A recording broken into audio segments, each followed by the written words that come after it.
Thank you for tuning in to the GSMC Basketball Podcast presented by the GSMC Sports Network. I am your host, Nelson, here on this extremely hot Tuesday afternoon.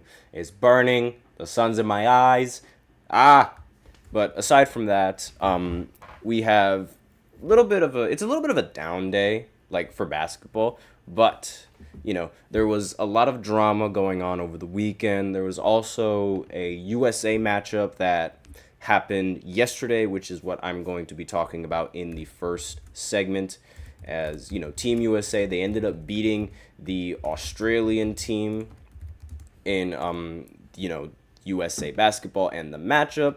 So I'm just going to talk a little bit about that in the first segment.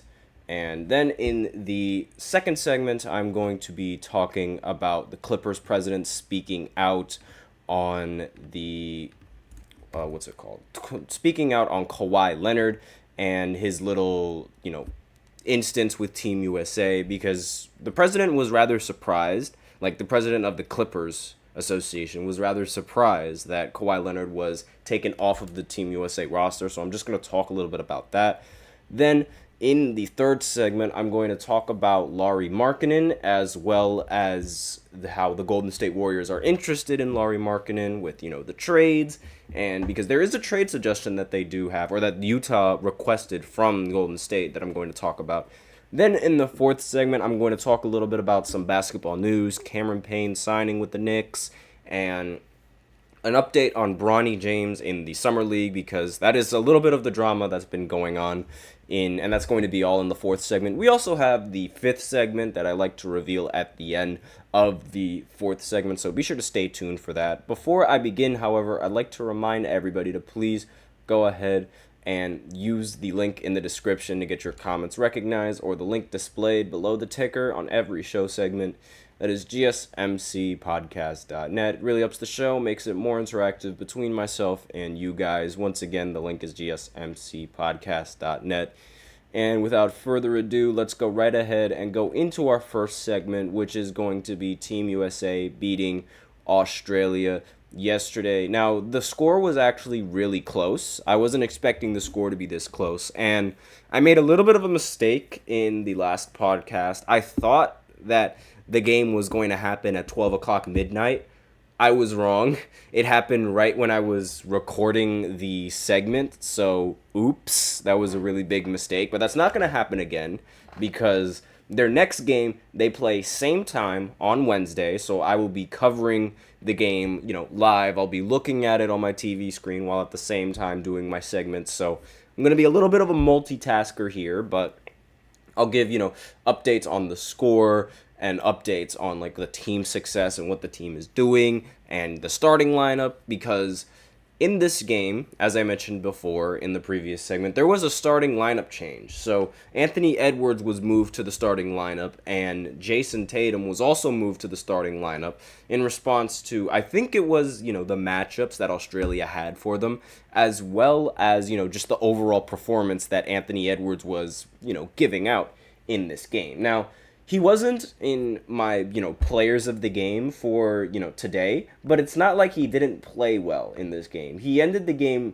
5 for 11 from the field with 14 points, and also was able to rally 2 assists, 4 rebounds, and 2 steals. Again, this wasn't my player of the game for Team USA, however. I actually have 2 of them, as usual. So Devin Booker ended up scoring 16 points, ended up getting 3 rebounds and 2 assists. And Anthony Davis, again, makes this list, being one of the arguably the best player on Team USA. He ended the game with the most points, the most rebounds, and he only got 1 assist, but he was also able to record 2 blocks, as well as, that was basically it. Most of the rebounds were from the defensive side. Actually, they were split half and half. He got 7 defensive and 7 offensive rebounds. So why isn't he starting? Nobody knows. But these last few games, Anthony Davis has completely outplayed Joel Embiid, despite the fact that Joel Embiid is starting. And, ironically, Joel Embiid had the fewest minutes on the court in this game. So, clearly, he should not be in the starting lineup. Clearly, Joel Embiid shouldn't be in the starting lineup.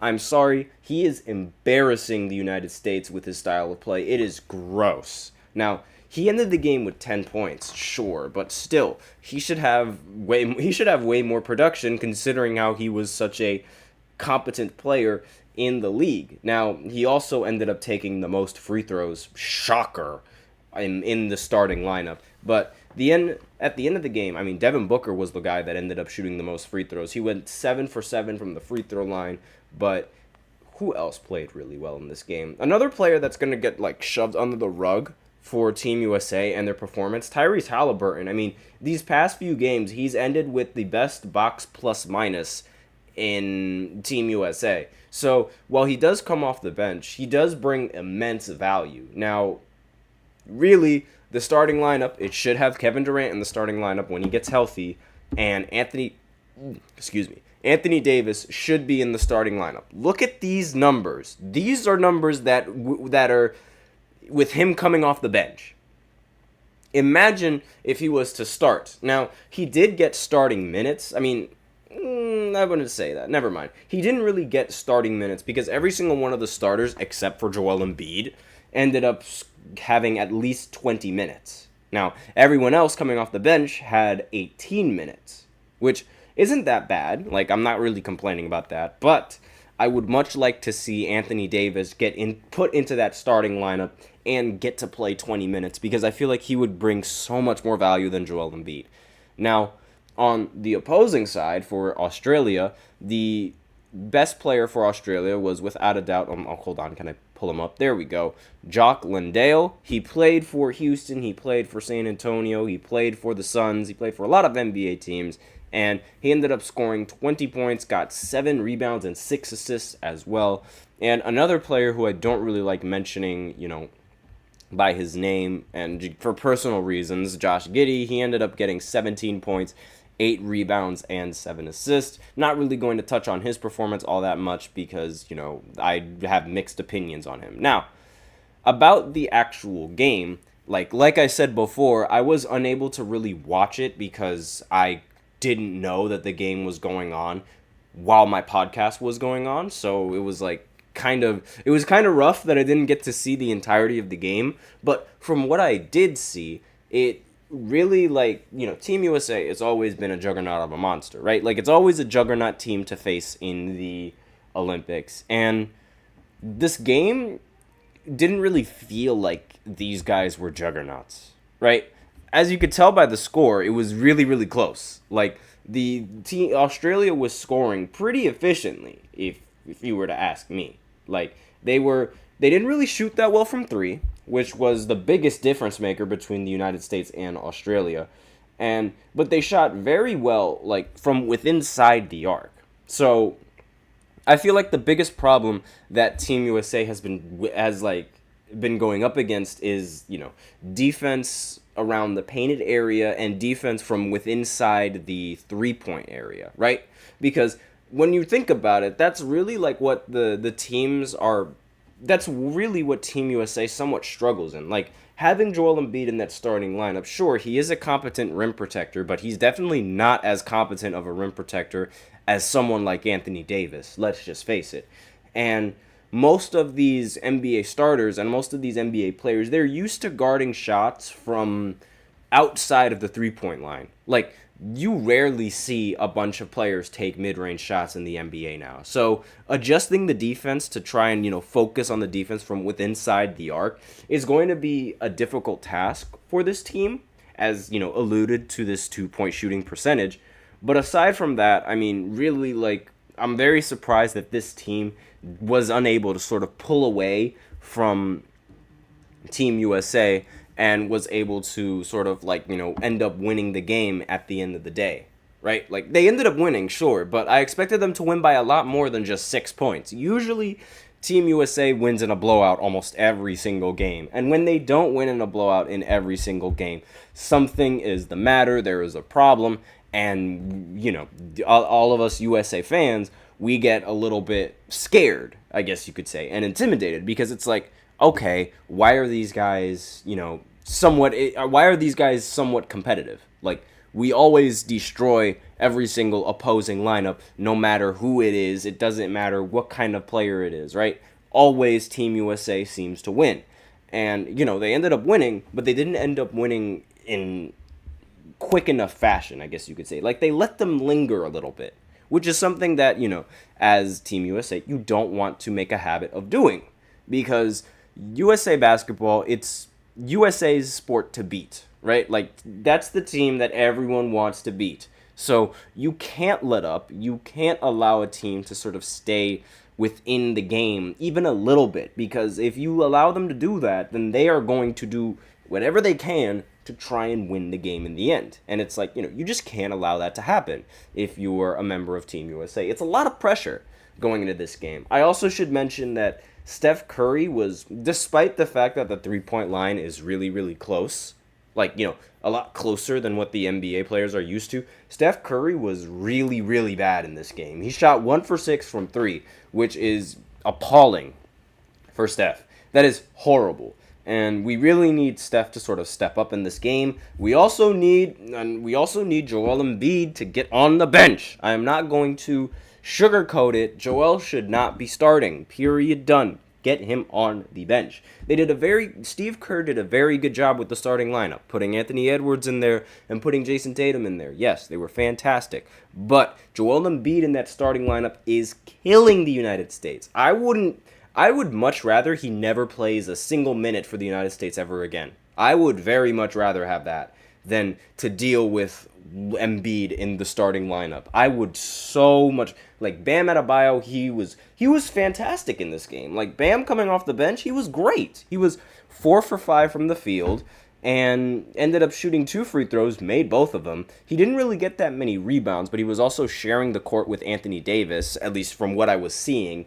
And he ended up getting 10 points. Like, that's really, really good. That's the same production that Joel Embiid was giving on much better efficiency. Like, bench him. Plain and simple.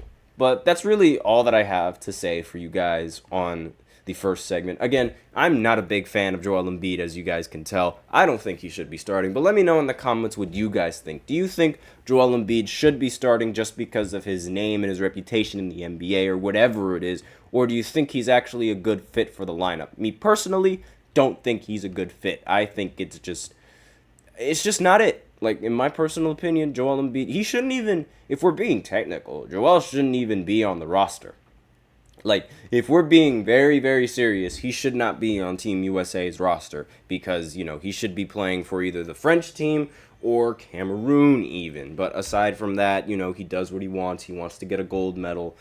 But yeah, like, really, and a lot of people on the internet and a lot of people on, like, the media, they also don't really agree with the fact that Joel Embiid should be in the starting lineup. I know I don't, but aside from that, we can go into the second segment, which is going to be about the Clippers president speaking out about, Kawhi Leonard not being on Team USA's roster. It's a little bit more complicated than what I initially thought. So I'm just going to talk a little bit about that right after this short break. So be sure to stay tuned. I feel like I'm losing my mind. Is everybody in the world blind? Please, Lord, give me a sign, a sign. I feel like I'm losing my mind. Is everybody in the world blind? Please, Lord, give me a sign, a sign. I wanna be the greatest. Everybody on the fake shit. I look around and feel like everybody is the fakest. I make this every day and I'm impatient, hoping one day I blow up from the basement. Statement, the top is so vacant. I don't hear shit that I think is amazing. Waiting for my day when I'm playing sold out shows for 1,000 faces. Hey, give me that crown, get in my way and to be put down. It ain't your place, all this my town. If I want that shit, then I'll get it right now. I'm losing it, the noose it fits. I'm losing shit, a stupid myth. You choose to live or choose to dip. You choose to fight or lose your grip and lose a gift. Oh. I feel like I'm losing my mind. Is everybody in the world blind? Please, Lord, give me a sign, a sign. I feel like I'm losing my mind. Is everybody in the world blind? And we are back with the second segment of the GSMC basketball podcast presented by the GSMC Sports Network. We have someone in the chat. Excuse me. Anthony Mob. I don't know how to pronounce that last name, so I'm just going to call you Mob. He said hi. Hi, what's up? And he has more comments. Have you already started to do your workups for the top prospects in the I don't do the MLB show. So to be honest, though, if you really want to watch listen to MLB in the news, we do have a podcast for the MLB. I don't remember exactly when our host does the live segments for the MLB, but I'm pretty sure, I think it's like early in the morning. Again, I could be wrong on that, but he does upload on the show. So if you are interested in watching, baseball and listening to a podcast that we do, we also have that. I'm just not the host for that. I mainly do the basketball, which, speaking of basketball, we are going to get into the second segment, which is going to be on the Clippers president speaking out on Kawhi Leonard, because, he does have something to say about, Kawhi Leonard not being on Team USA. And I'm just going to put the title right here. Hopefully it just, it'll pop up. There we go. Pops up a little bit off the screen. Oops, can't really control that, but there we go. So that's going to be the segment that we're going to be doing today. And before I begin, I'd like to remind everybody to please remember to use the link in the description to get your comments recognized, or the link displayed below the ticker on every show segment. That is gsmcpodcast.net. Really helps the show, makes it much more interactive between myself and you guys. And before we go on into the second segment, there is another comment from Mob. I'm just gonna call him Mob just because it seems pretty quick, pretty simple. I like that. He meant to ask if I've started my workups for the top prospects in the 2025 draft for the NBA. Now, I honestly didn't really do that because I'm more focused on the prospects now in the summer league. Like, I'm just looking at the summer league and just waiting until the summer league ends, and then once around the midpoint of the summer league, I'm going to give my top 10 players that I think played really well in the summer league. And spoiler alert, Bronny is not one of them. And but aside from that, it's really, I don't really want to, jump the gun with the 2025 prospects when, we still have to get through the 2024 prospects that just got drafted right here. Or is that what you meant by the 2025 prospects? Because, this season 2024 to 2025 goes into that. But that's probably what you meant. I'm still waiting until the middle of the summer league for all my opinions to be formulated. But as of right now, no one really, I mean, obviously the number one pick hasn't struck my, I think the Atlanta Hawks did a horrible job at picking the number one pick. I would have rather went with Alex Sarr, but even then, it doesn't seem like Alexander Sarr is even the best draft pick that the Houston Rockets were even able to accumulate in the draft. So again, opinions are a little bit all over the place, and I don't want to, how do I say, give too much credit to some of these players or give too little credit to some of these players until I actually have a good enough scale to just, and a good enough game span to derive all their performances from and just make my opinions on that. I'm not a really big fan of jumping the gun. A lot of people sort of learned that mistake when they were speculating that Victor Wembanyama was going to be a bust, and he turned out to not being a bust.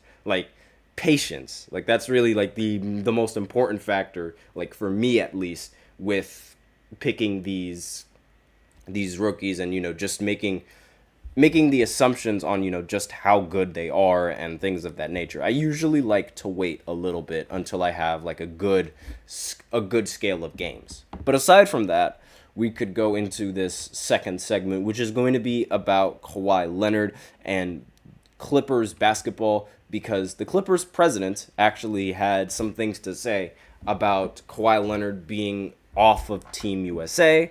And the superstar Kawhi Leonard, I'm reading this off of an article right now, he was supposed to be a participant on Team USA, and what I thought happened was he just was like, nah, I'm not going to play.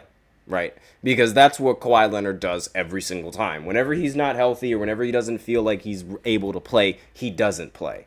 And so that's essential. I just thought that he was, that's what he was doing, just deciding not to play. But it turns out that wasn't entirely the case. It was more of like a mutual decision between both Kawhi and Team USA. And according to the Clippers, Kawhi Leonard could have played in the Olympics. Now, this article says, while there may have been initial reports indicating that it was the six-time All-Star's decision to pull out of the team, USA Basketball Managing Director Grant Hill himself confirmed that it was the team who sent Leonard home, a decision that is now being questioned by the Clippers. Now, according to other sources, the president actually didn't really agree with this decision from Team USA, and Clippers basketball of operations Lawrence Frank recently dropped the truth bomb about Leonard's current health. While the high-ranking team executive did not deny that their superstar forward is still nursing an injury, Lawrence is adamant that Kawhi is healthy enough to take part in the upcoming Olympic tournament. This was a quote that he said, at least reportedly from X or, Twitter, however you want to call the app. Lawrence Frank says Clippers were disappointed in USA Basketball's decision to pivot from Kawhi Leonard. Frank said Leonard looked good in the first few practices and there was no setback. Frank says he understands USA has to do what it feels best, but he felt Kawhi could play, which, is a little bit of a shift and in tone, I guess you could say, from what I expected from Kawhi and what I expected from Team USA, because I genuinely didn't think that Team USA was going to how do you say abandon Kawhi, I guess you could say. That's obviously, that's a little bit of an extreme word, but abandon is sort of the word that you would really use and would opt to decide to pick Derek White as opposed to Kawhi Leonard, it's a little bit odd. For me at least, I think it's a little bit odd because not only have we still not seen Derek White play a game yet, but it's imagine just how much more the Team USA, could have won by in some of these games if they actually had Kawhi Leonard on the roster. The fact that Derek White has yet to play a single minute is it's a bit underwhelming, but I do understand that, they still have to, they have to wait a little bit, and some of these players, they do have to wait a bit. It is also disappointing that Kevin Durant isn't playing, but again, he's also injured, so we do have to wait for this roster to be 100%. It's we keep doing this Dragon Ball reference where it's this isn't even my final form or something like that, where we just have to keep playing with these injured rosters, and I'm just why can't we just get an actual healthy team? Why can't we do that? But I digress.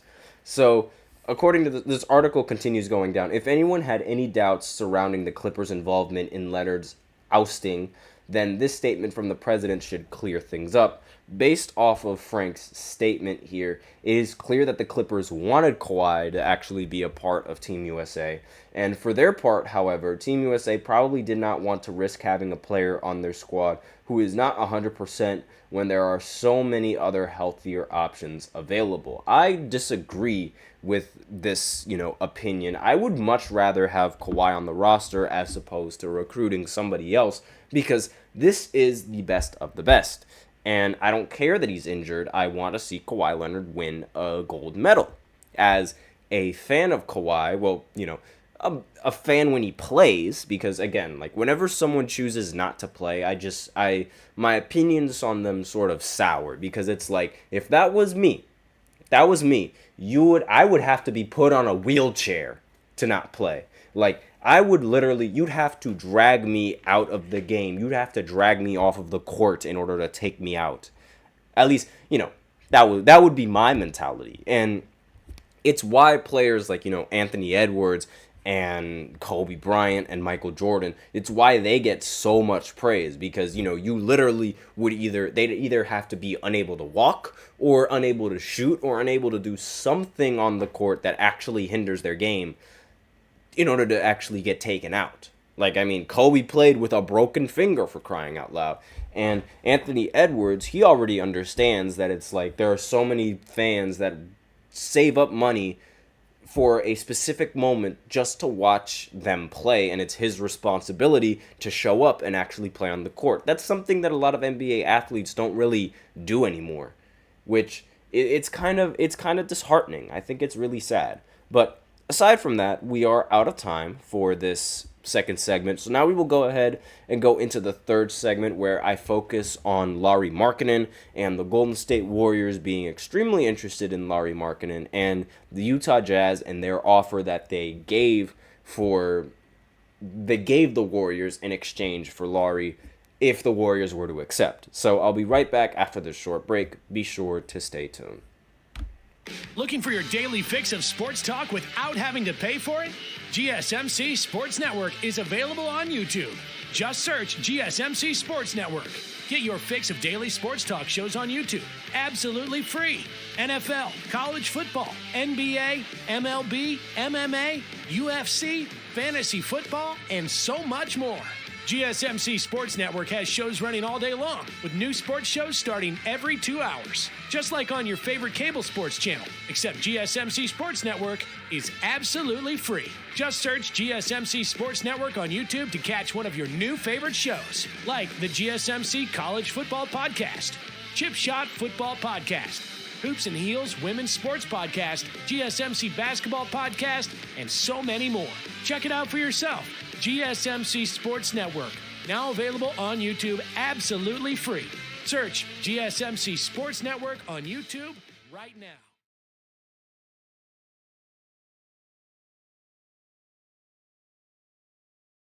And we are back with the third segment of the GSMC Basketball Podcast, presented by the GSMC Sports Network. And in this third segment, we are going to be talking about the Golden State Warriors and their interest in Lauri Markkanen, because, that's sort of been a very common, well, not really a common, that's sort of been a very popular trade target for the Golden State Warriors. Actually, you know what? I'm going to adjust the title a little bit because, Lauri Markkanen is kind of boring.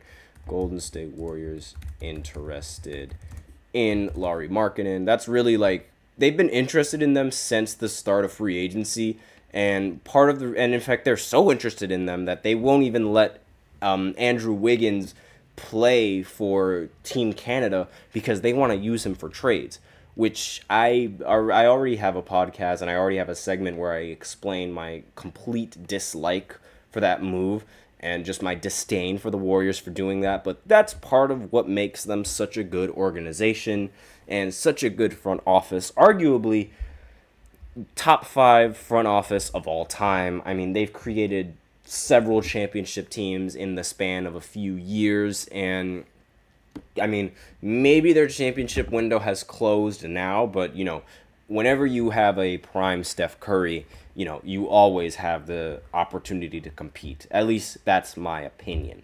Now, we can actually go ahead and go into this next segment, which is about Lauri Markkanen and the Golden State Warriors and their interest in Lauri Markkanen. Now, the trade that they offered, I'm just pulling up the details of this trade. It was very, very, very expensive. Very extremely expensive, even for Golden State standards. They don't really seem as, they do seem as the type of team to try and get better, but I don't really think they seem the type of team that is willing to just get rid of every single asset that they have. So this trade that the Utah Jazz have reportedly offered for Lauri Markkanen contains a lot of pieces. The Jazz, they asked the Warriors for Jonathan Kuminga, Brandon Podziemski, Moses Moody, multiple first-round picks in exchange for Lauri Markkanen. Now, I have no idea what on earth the front office is thinking. I have no idea, how much do they think that Lauri Markkanen is worth? I'm honestly stunned at this, trade proposal that the Jazz, this is according to Shams, and, do they think this man is Kevin Durant? Do they think this guy is LeBron James? They're practically asking the Golden State Warriors to give up everything that they have in exchange for one player That is absurd. That is a ridiculous trade. And considering how the Atlanta Hawks, how they gave up DeJounte Murray in exchange for 2 players and a couple of picks, like, and 2 of those players not even being that good or one of the top 2 options for the team, this is ridiculous value.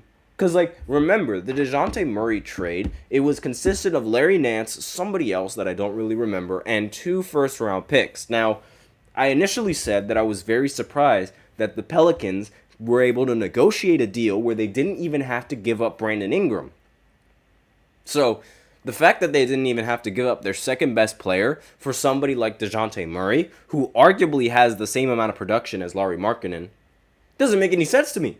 It genuinely doesn't make any sense. Because it's like, who do you think Lauri Markkanen is? He's a great player, don't get me wrong. Lauri is a great player and brings tremendous value, but he's not worth like 3 players and multiple first-round picks. What is this, a Paul George deal? No. And even then, Paul George, that trade, the Paul George trade, like from between OKC and the Clippers, for the Clippers, that was arguably the worst trade in the history of their organization and in the history of basketball, period. Ooh, and I completely forgot to mention that R.I.P. Joe Bryant. Like, I just totally forgot to mention that, but he's the father of Kobe Bryant, and he ended up passing away, and I found out the news, like, earlier today. I was going to mention that in the first segment, but I went on a little tangent, and I completely forgot. So, I apologize for that. He's resting with, Kobe and his granddaughter, so yeah. Just wanted to bring that up to everyone's attention. I'm not really going to do a segment on that unless you guys want me to. But aside from that, that was just, the other news that's been going on in the basketball world. Now, back to Golden State and Lauri Markkanen. Now, according to this article, they appear to be trying to make a serious run at a trade, but right now there doesn't appear to be any traction. The Warriors have been the most engaged team for Markkanen in recent weeks. As league sources tell The Athletic, they have discussed a proposal around Moses Moody, multiple first-round picks, multiple pick swaps, and multiple second-round picks, according to this article. But, as I alluded to before, the Jazz, they want more players, and the recent trade that I mentioned before is what the Jazz are more interested in. Golden State seems to be somewhere between wanting to compete for a championship and just taking the next step towards an all-out rebuild. And it doesn't seem as if the Warriors can decide. Now, personally, if you have a prime Steph Curry, you want to try to do your best to win a championship whenever you can. Because you want to take advantage of the fact that Steph Curry can still run around screens, can still shoot, can still pass the ball, can still play make, and can still do all of these things. You want that. You need that to win. But it just makes it all the more difficult when you don't have Klay Thompson anymore. And really, one of the most overlooked things about the Golden State Warriors is that Steph Curry hasn't won a playoff game without Klay Thompson. Which, again, begs the question, do you want to try and compete for a championship, or do you try to rebuild? And personally, I would try to compete. Like, you have Steph, you have Draymond, I would try to compete. But again, like, assuming that Draymond takes on a much bigger role for the team, I don't really know if they have enough tools and enough pieces in order to compete if they are going to make this trade. Markkanen would mean that they are still focused on trying to get to another level. Still, the dynasty days are over now, according to this article, and there really is no salvaging them anytime soon. Markkanen would move the needle, but probably not enough to start talking about title success, which I agree with. I mean, like I said, Markkanen is good, but not that good. And Steph Curry, again, hasn't won a playoff game without Klay Thompson. After failing to pull off a trade for Paul George, and after losing Klay Thompson in free agency, the Warriors have remained steadfast in their pursuit of championship-level talent around Curry and Draymond Green. All options are on the table for Golden State, yet it is unknown if they have offered their best young talent, Jonathan Kuminga, for Markkanen, despite holding him out of a trade conversation for George. Now, that said, one league source told HoopsWire that he would be surprised if the Jazz would actually move on from Markkanen as he's become the type of player around whom you'd build. So again, on Utah Jazz's side, they seem to really want to build the team around Lauri Markkanen, which is something that I could see somewhat working, but at the same time, no. Again, Lauri Markkanen doesn't really move the needle on championship caliber team as one would think. But again, I could be totally wrong. So that's basically all that I have for you guys on this third segment, and Golden State being interested in Lauri Markkanen and things of that nature. So then we'll go ahead and go into the fourth segment, where I talk a little bit about some basketball news ranging from the summer league, ranging from Cameron Payne signing with the Knicks, things like that. And I'll talk about it right after this short break, so be sure to stay tuned.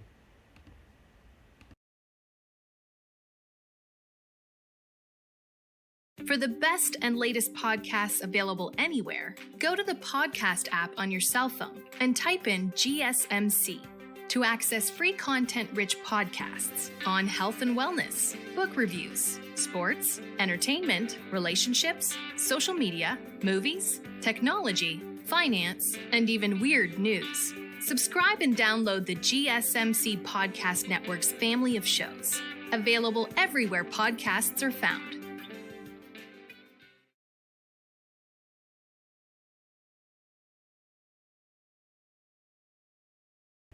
And we are back with the fourth segment of the GSMC Basketball Podcast, presented by the GSMC Sports Network. And in this fourth segment, we are going to be talking about basketball news. Now, this is going to range from, summer league stuff, my opinions on the summer league, this, that, and the other, particularly what happened, last night with Bronny James. But before I get into the Bronny James debacle and just things of that nature, I do want to talk about Cameron Payne signing his contract with the New York Knicks. Now, again, I was kind of surprised that Cam Payne, which is, honestly one of the best nicknames that the NBA could ever come up with, him has returned into the chat. What up, him? He says, yo, what's good? And again, Cam Payne, arguably the best nickname in the entire NBA, Cam Payne. It just has a great ring to it. And he signed a 1-year, $3.1 million contract with the New York Knicks. Now, the Knicks, they already have fantastic chemistry since, essentially the core parts of their team have all played in college together. And now they add Cameron Payne. Now, I have Cam Payne, he's a really, really good, second option, I guess you could say. Good player coming off the bench. He was fantastic in the playoffs for Phoenix. He was great for Philly, a great second scoring option for the team. The only real lack of Cam Payne's game is his defense, right? Because, his height being rather undersized makes him a little bit of a liability, but aside from that, he's a great option off of the bench and would provide great scoring option off the bench. And the fact that the Knicks would have him for just $3 million, it's pretty solid. I think it's pretty solid.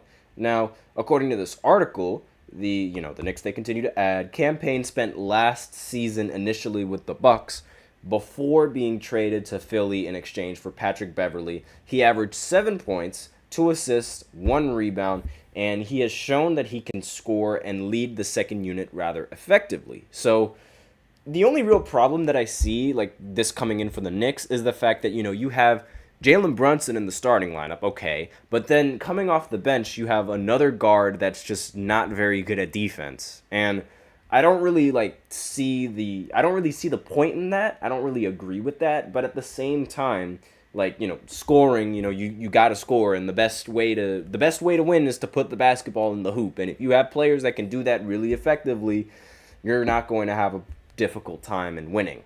But again, I would much rather, the second unit be reserved for a defender, a guard that can play defense as opposed to a guard that's heavily offensive-minded, similar to how Jalen Brunson is heavily offensive-minded. Now, continuing along with what the article has said, Payne has struggled with some legal trouble in the past few weeks as he was arrested recently outside of Scottsdale home for providing the wrong name to police officers. Really weird. Again, that's just a very odd way to get arrested. And some may have speculated that the arrest would have impacted his future in the NBA, but clearly that doesn't seem to be the case. And Payne will continue to play for an Eastern Conference team, and arguably a contending team, the New York Knicks, and as they make their push to the NBA championship. Now, the Knicks are considered one of the favorites to make it out of the Eastern Conference, alongside, Boston, alongside, for some reason on this list, Philly is still on this list because they recently added Paul George. Me personally, I don't think the Philadelphia 76ers are going to go anywhere farther than the second round. They never do, they never will. Let me know in the comments what you guys think about that prediction. But again, I don't think the 76ers are going to make it far at all. But there's more news coming in from the Knicks. Now, this recently happened like 15 minutes ago, so I don't have a graphic for it up and ready. I apologize, but Mikal Bridges, he's expected to follow in Jalen Brunson's lead and likely sign a team-friendly extension with the Knicks to give the team more flexibility. And this is via the Steinline and Legion of Hoops on Twitter. So, him in the chat, he says, I think Paul George would go off. Yeah, we say that every single time and every single year that he joins a new team. And what happens? Like, nothing big has really happened for Paul George. I mean, he made the conference finals once with the Clippers without Kawhi, which is pretty impressive. But aside from that, rather underwhelming. Like, his time with the Clippers was rather underwhelming. And his time with OKC, when he had arguably his best year, when he was an MVP caliber player, he got bounced out of the first round. It's just like, meh. I don't know. Maybe I'm just a little bit harsh, but again, I'm just all meh about that move. But really, with Mikal Bridges and taking this, team-friendly contract, going with the Knicks, this just allows the Knicks to get more talent. And really, it's like, what on earth is going on with these Villanova boys? Why are they not trying to get their money's worth? It's a very odd situation, but again, they really, really want to win. And that is one thing that Villanova teaches these guys. It's how to win. Now, again, Mikal Bridges was having a tough time winning on Brooklyn, but, that's besides the point. No one cares about that. Next, we are going to talk about, Bronny James and his little situation in the Summer League. And actually, before I go into that, him has some other comments. Tyrese, PG, and Embiid, somebody's going off, sure, but in the playoffs, it doesn't matter. Like, it doesn't matter in the postseason. It all just comes crumbling down for them. We saw it last year. We see it every single year. Like, one of the biggest trends for the 76ers is that every single time when they get a big-time player, like, when they get a player that they think is going to be very good, they always disappear in the postseason. It's happened all the time. Happened with Ben Simmons. Happened with James Harden. Happened recently with Tobias Harris. It's going to happen to Paul George, and it's probably going to happen with Joel Embiid again. Joel Embiid's play style in the playoffs doesn't work. It doesn't help the team. It actually, I think it makes the team worse. But it happens all the time with Philly. I don't know why. It just happens. Like, do I want it to happen? Do I want to see players fail? No, but it just happens. Like, it happens every single year. And I just don't really see that pattern really changing. But that's just me. Who knows? This could be the year. You never know. Now, we can go into let's talk about Bronny, because that's really like what the drama is going around in the league. So recently, in the recent Summer League game, the Lakers, they played the Boston Celtics. And Jaylen Brown was in attendance along with some other, WNBA players. And I forget exactly who was courtside, but I do know that Angel Reese was one of them. And one of the things that, while Jaylen Brown was talking, like courtside, someone was recording his conversation, right? Like, not really recording his conversation, but recording him speaking. And some other players on the internet, well, not other players, but some other people on the internet, they were able to, like, read their lips. I don't know how people do that. I don't know how people have that much time on their hands, but they do. And one of the things that he allegedly said, again, allegedly, I have no idea, because, they're reading people's lips. He said something along the lines of, I don't think Bronny is a pro player. Then the females that were sitting next to him, they agreed with him, saying, I think he's going to be in the G League. Then Jaylen Brown says, I don't think he's going to be in the G League because of his name, right? Because he's LeBron's son. And to be quite frank, he's played horribly in the summer league. Like, it's really bad. He was talked about as being a 3-and-D player, like, for the Lakers. He has yet to hit a single three-pointer in the summer league. It's kind of aggravating, to be honest, and it's really disappointing because it's like, but again, one of the things that I will say is that he is the 55 overall pick in the draft. I don't know what people were expecting, and I don't know why the pressure on him is just so ridiculous because, again, it's like they act like he was the number one pick in the draft like his father when he really wasn't. And speaking of the number one pick, we have yet to hear anything about him. We have yet to hear anything about the 1 pick, the 2 pick, the 3 pick, the 4, the 5, the 6, barely anything. Like, they barely get any media attention. It's only on Bronny, and I think it's really unfair because it's like, having all of that pressure, it's just going to hinder your performance. I know he said that, like, I know Bronny and LeBron, they all say that, like, the criticism, it doesn't matter. Like, he takes the criticism and he doesn't care. He cares. Like, it will affect you some way or another. If it doesn't, I mean, that's great, but he's definitely not playing like it doesn't. And again, I'm not going to be particularly harsh on him because, in my personal opinion, like, this is sort of what's to be expected coming in from the 55 overall pick in the draft.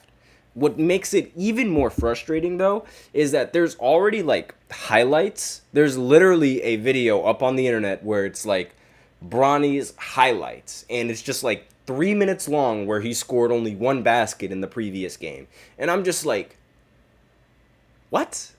Like, you're basically asking for him to have a target on his back if you do that. Because, like, the rest of the players that are playing rather well aren't getting as much attention as LeBron James' son.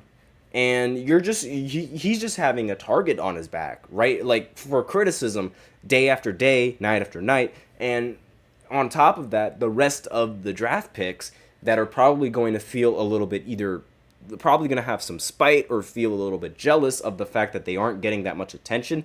That's just going to make them take it even more personally and try to give it their all when they're playing Bronny and, the Lakers, which, again, is something that a lot of these players really like to do.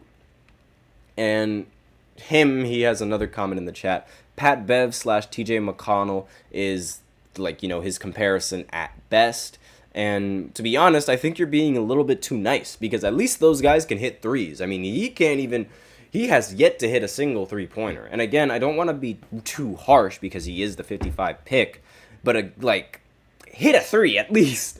Like, you were hyped up to be a 3-and-D player, hit a 3.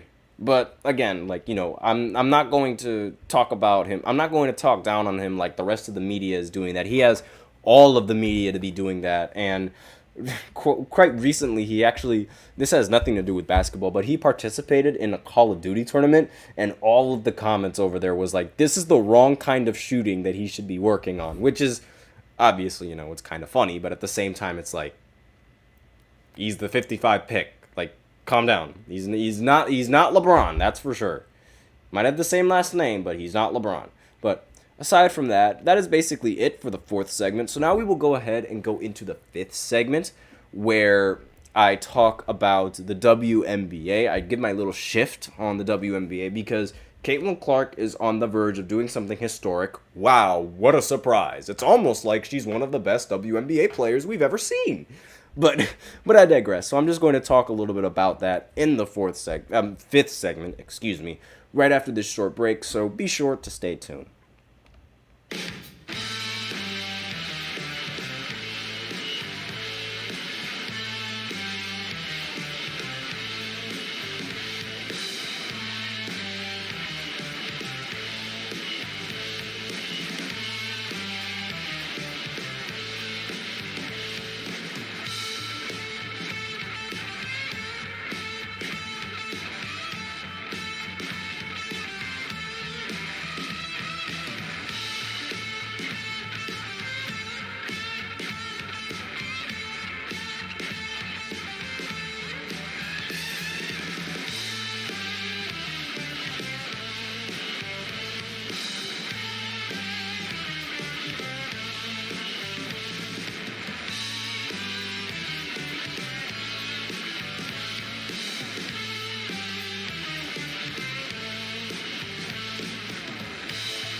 Hold on, there we go. I had my mic muted for a few seconds, and we are back for the 5th segment of the GSMC Basketball Podcast, presented by the GSMC Sports Network. And in this final segment, I'm just going to talk about some WNBA basketball, some of the news, and some of the things that I would really like to talk about and bring to some people's attention, because again, the WNBA is finally gaining traction, and I wonder why they're gaining so much traction.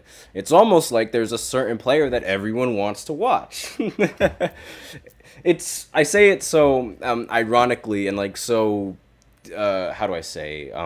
with such sarcasm and enthusiasm, because it's like, for some reason, the rest of the WNBA players, they cannot stand this woman at all. They really can't. They really do not like the attention that Caitlyn is giving the WNBA for whatever reason.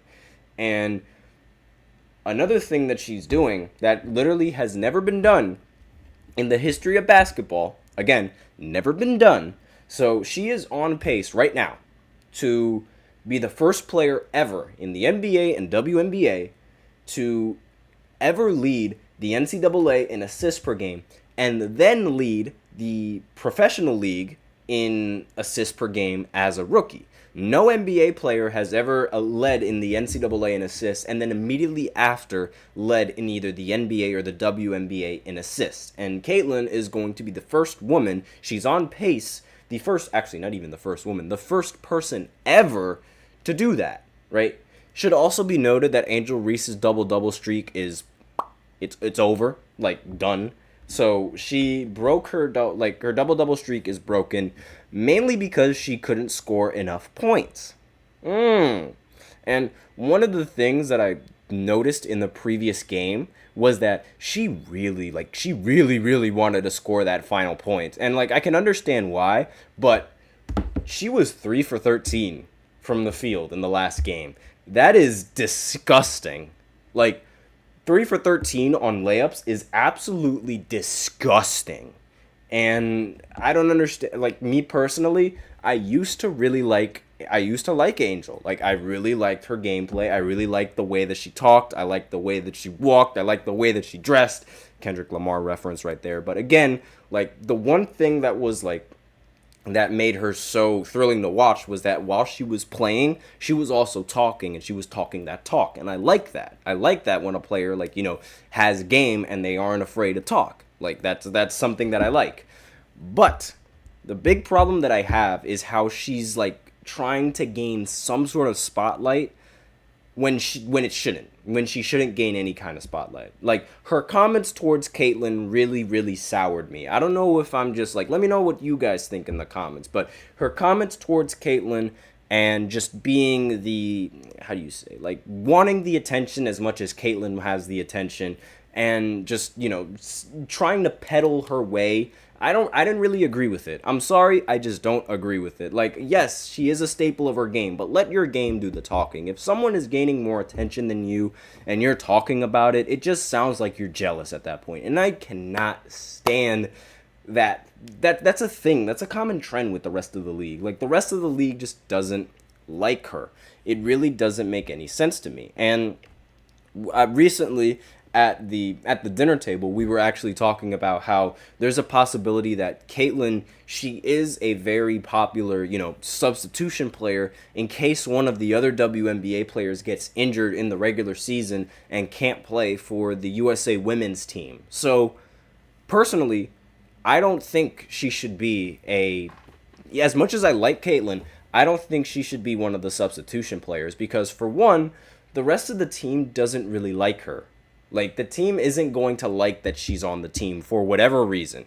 Two, Team USA women's basketball is already going to mop the floor with every single country, because most of the countries that compete in the Olympics, unfortunately, I don't really like saying this, but unfortunately, the women there, they just don't really get as much opportunity to play, that much competition. Because one of the reasons why USA soccer team is so good is because the women's team and the women's national teams in other countries have just started, just recently just started. It's not something that was placed and set in stone in the beginning of the, I guess you could say, the Olympics and their conception, right? So And obviously the United States, arguably, like, you know, we say that there are still some limitations that women have, unfortunately, but for the most part, women have way more rights here than they do in majority of the other countries. Again, majority of the other countries. I'm not saying all of them. It's a generalization. I don't really like doing generalizations, but for the most part, women here have much more opportunity to do what they want, be what they want, and have success in what they want. Now, they might not get paid as much, WNBA, but aside from that, they can still do what they want to do. And other countries, they don't really get that chance. So, and on top of that, the fact that everyone comes to the United States to play basketball, it's really like, you know, it's expected for Team USA to just naturally destroy every other country. Him in the comments says, Angel Reese and Caitlin Clark are trying to be Bird versus Magic. Honestly, yeah, I like that. I like that there is some sort of rivalry in the WNBA, something to somewhat look forward to, like a matchup that's been going on since college, and a matchup that, you know, relatively had them neck and neck for most of the time. And, you know, I still think that Angel Reese got benefited by having some better players than Caitlin, but aside from that, like, you know, it's a rivalry. It's something that makes the team much more competitive. I don't like the comments that they give with each other, because while Larry and Magic, they were a rivalry, they at least respected each other's game, and they respected what each of them brought to the game. That's something that the NBA players, they always do with all of the athletes. Like, you have not heard not a single person say anything bad about Victor Wembanyama. And I always say this every single time. Not a single person said anything bad about Victor. But for the WNBA, oh my God, every single veteran athlete and every single player had some sort of bone to pick with Caitlin. And it bugs me. It really does bug me. But aside from that, we do have some WNBA news. Recently, and by recently I mean a few seconds ago, the Mercury just beat the Mystics 96-87. And, you know, the Mercury, they easily dominated. Now, some of the players of the game, Natasha Cloud, she ended with a near triple-double, 12 points, 10 assists, and 9 rebounds. Kayla Copper, I almost messed that up, ended up getting 22 points, 7 rebounds, and 1 assist. Brittany Griner, you guys might know her for being, you know, the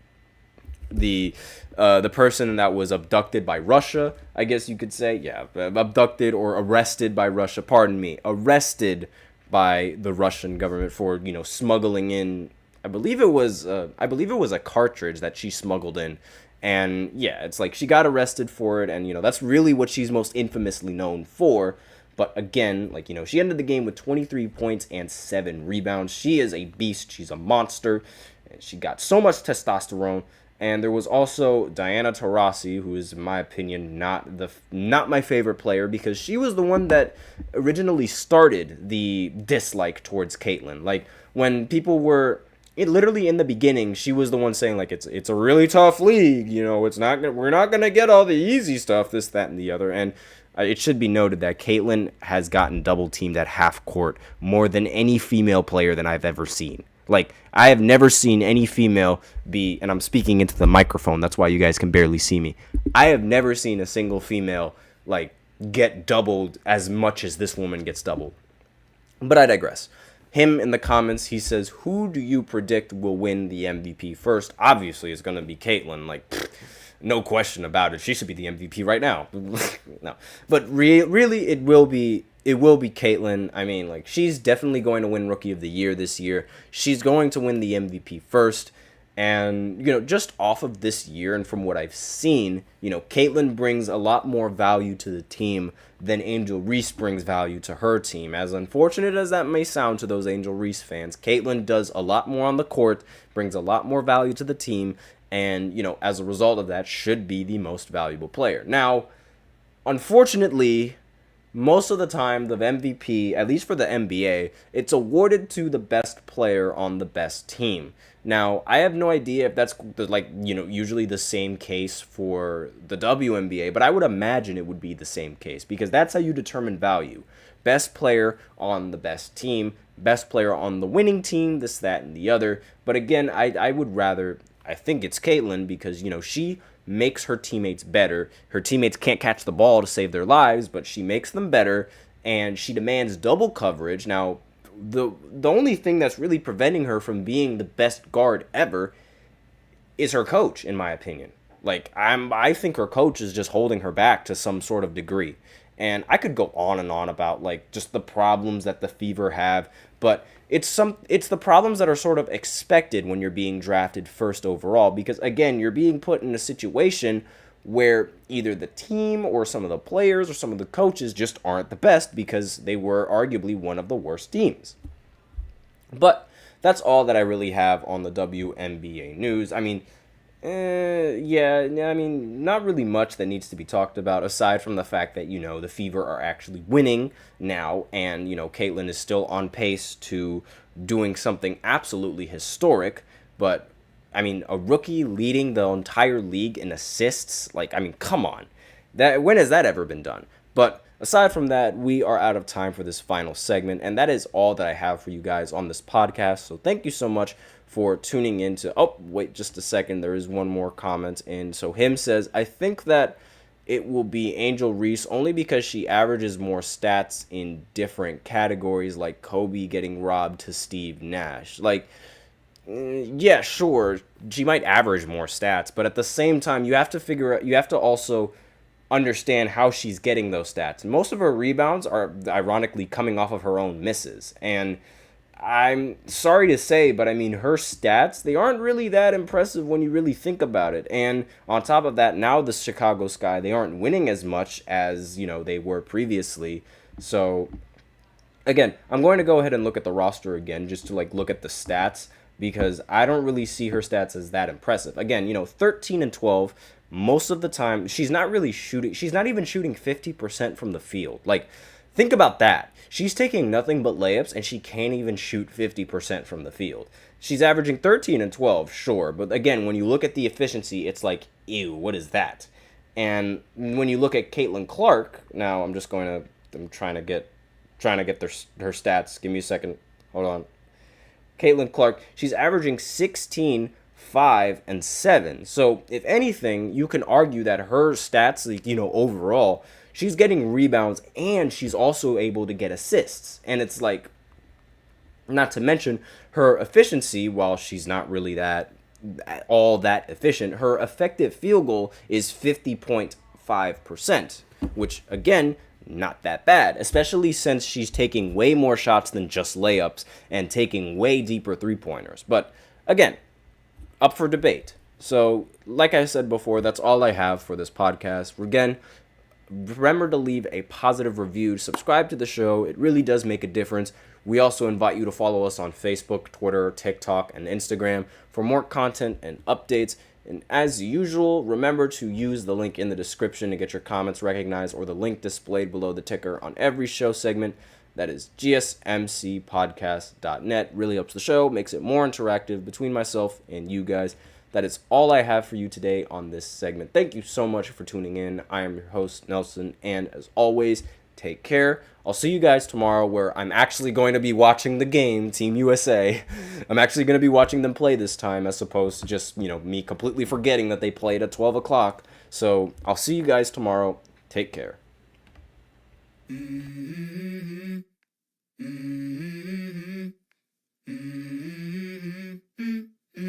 Let's go.